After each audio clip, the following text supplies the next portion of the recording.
Pennsylvania Supreme Court candidates say negative attacks distort their real views. HARRISBURG, PA. KDKA. It's been one of the most contentious election battles on television. The race between two judges for a spot on the Pennsylvania State Supreme Court. Both candidates say the negative attacks distort their real views. If you only watched and believed the attack ads, nobody would vote for either State Superior Court Judge Daniel McCaffery or Montgomery County Judge Carolyn Carluccio. I feel really strongly the negativity is a disaster for both of us.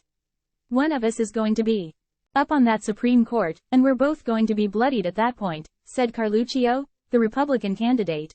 I am 100% appalled by the tenor of this particular campaign and the negative advertising that came about in this particular campaign, said Democrat McCaffery. Time equals 400 Ms. Greater than both Democrat McCaffery and Republican Carluccio say the ads, which call each other deceitful, dishonest and disgusting, are often the product of special interest groups trying to influence the outcome. What you now have are billionaires and corporations that are trying to buy seats on our courts. I saw this happen early on. As far back as August, there was over $2 million on negative mailers that was sent out by this group, the Commonwealth Leaders Fund, that is directly funded by Pennsylvania's richest billionaire, McCaffery said. The fund denies this much was spent, saying it has the support of thousands of contributors.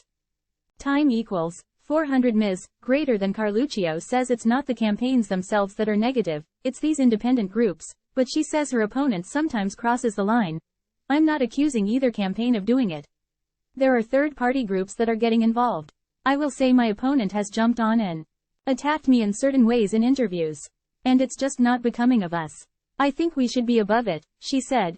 The attack line seems to be that Carluccio scrubbed her website clean of her reported pro-life positions, while McCaffery is being linked to a pornographic email scandal that involved his older brother Seamus, not him. Right away they tried tying me to an email scandal my brother, Seamus McCaffery, was involved in over 10 years ago that I had nothing to do with. That continued unabated, and I think you had people on the Democratic side retaliate, McCaffery said. I'd love to see what I scrubbed. Because I've never had pro-life language on my website, never.